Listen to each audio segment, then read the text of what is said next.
Corona संकट के बीच दिल्ली के मुख्यमंत्री अरविंद केजरीवाल ने एक बड़ा ऐलान किया है। दिल्ली के मुख्यमंत्री ने ऐलान किया है कि अगले 7 दिन तक यानी अगले 1 हफ्ते तक दिल्ली के सभी बॉर्डर सील रहेंगे। जी हां, अरविंद केजरीवाल ने कहा है कि कोरोना वायरस के बढ़ते मामलों को देखते हुए यह फैसला लिया गया है।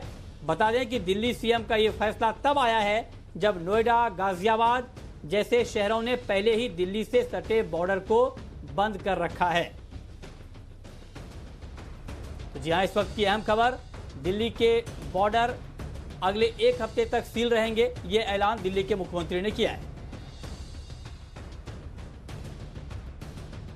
फिलहाल 1 हफ्ते के लिए हम दिल्ली के बॉर्डर सील कर रहे हैं। एसेंशियल सर्विसेज जारी रहेंगी। सरकारी ऑफिसर्स जो हैं वो आई कार्ड के बेसिस पे आ जा सकेंगे, पास लेकर आया जाया जा सकेगा। तो फिलहाल 1 हफ्ते के लिए हम अपने बॉर्डर सील कर रहे हैं। उसके बाद जो सुझाव आएंगे, जो उसके आधार पर अगले हफ्ते फिर इसके बारे में एक ठोस निर्णय ले पाएंगे। के साथ हमारे संवाददाता समीर दीक्षित दिल्ली से इस वक्त हमारे साथ जुड़ रहे हैं। समीर, दिल्ली के मुख्यमंत्री ने यह ऐलान तो कर दिया है कि अगले 1 हफ्ते तक दिल्ली के सभी बॉर्डर सील रहेंगे, लेकिन चूंकि बाकी एक्टिविटीज दिल्ली में बड़े पैमाने पर शुरू कर दी गई हैं, दुकानें खुल रही हैं, दफ्तर खुल रहे हैं, तो अब जब जो लोग दिल्ली के बाहर के हैं, सटे इलाकों से, नोएडा से हैं, गाजियाबाद से हैं, गुरुग्राम से हैं, उनको आना जाना है, तो उन्होंने कहा है कि पास लेकर आ जा सकते हैं। तो फिर क्या ये पर्पस सॉल्व होगा जिस मकसद से ये बॉर्डर सील किए गए हैं कि संक्रमण को रोका जाएगा? लेकिन अगर दफ्तर खुले रहेंगे, दुकानें खुलेंगी, फिर तो आवाजाही होगी। मृत्युंजय, बिल्कुल वाजिब सवाल है, क्योंकि जो पर्पस, जो उद्देश्य है, वो कहीं भी पूरा होता हुआ नजर नहीं आ रहा है। एक तरफ अगर आपने पूरी दिल्ली को खोल दिया है आर्थिक गतिविधियों के लिहाज से, आपने दुकानें खोल दी हैं, निजी दफ्तर खोल दिए हैं, सरकारी दफ्तर खुले हैं और तमाम और एक्टिविटीज के लिए आपने दरवाजे खोल दिए हैं, तो जाहिर तौर पर जो दिल्ली के आसपास के इलाकों में लोग रहते हैं और इनकी संख्या बहुत बड़ी है, जो नोएडा में रहते हैं, जो गुड़गांव में रहते हैं, जो फरीदाबाद रहते हैं, यानी कि एनसीआर रीजन में जो लोग रहते हैं वो दिल्ली आना चाहते हैं। ऐसे में इस बड़ी संख्या के लोगों के लिए ई पास अप्लाई करना और ई पास मिलने के बाद में बॉर्डर से आना जाना वो बहुत मुश्किल रहने वाला है। तो ये 2 राज्यों या 2 जिलों के बीच में जो दिक्कतें हैं उसका खामियाजा लोगों को ही भुगतना पड़ेगा और वो नजर भी आना शुरू हो गया है, क्योंकि जो दिल्ली बॉर्डर है वहां पर गाड़ियों की लंबी लंबी कतार लग गई है और वहां पर स्थिति यह है कि जो पुलिस वहां पे तैनात है, जो सुरक्षा कर्मी तैनात है इस आदेश को लागू करने के लिए, उससे लोगों की नोकझोंक या लंबी बहस हो रही है, क्योंकि लोग लगातार ये समझा रहे हैं कि अगर दिल्ली में दफ्तर खुले हैं तो उनको जाना है क्योंकि वहां से बुलावा है। लेकिन ऐसे में जब एक तरफ सरकार ये कहती है कि आप जा नहीं सकते, आ नहीं सकते, ऐसे में जो कोऑर्डिनेशन है वो जबरदस्त तरीके से टूटा हुआ नजर आ रहा है और लोगों में बहुत बड़ी कंफ्यूजन की स्थिति है। लेकिन आपको बता दें कि अनलॉक इंडिया या जो दिल्ली को अनलॉक करने की जो बात है उसके तहत दिल्ली मुख्यमंत्री ने दिल्ली में लगभग सब कुछ चीज़ों के लिए परमिशन दे दी है, यानी कि अब यहाँ तक कि बार्बर या सैलून की दुकान भी खुलेगी। कमर्शियल एक्टिविटी लगभग खोल दी है सारी तरीके से। फिलहाल कुछ चीज़ों पे ही प्रतिबंध लगा हुआ है, जैसे स्पा अभी बंद रहेंगे या फिर सिनेमा हॉल अभी बंद रहेगा। धार्मिक स्थलों के लिए भी कुछ समय के लिए रोक है, उस पर भी बाद में उसको खोलने पर विचार किया जा रहा है। तो दिल्ली तो एक तरीके से अनलॉक की तरफ तेजी से कदम बढ़ा रही है, लेकिन अब जो पूरा मामला आकर के टिक गया है वो राजनीति पे टिक गया है। आपको 2 बातें बताऊंगा, इससे आपको समझ में आ जाएगा कि कहां पर अब राजनीति बहुत तेजी से अपनी राह पकड़ रही है।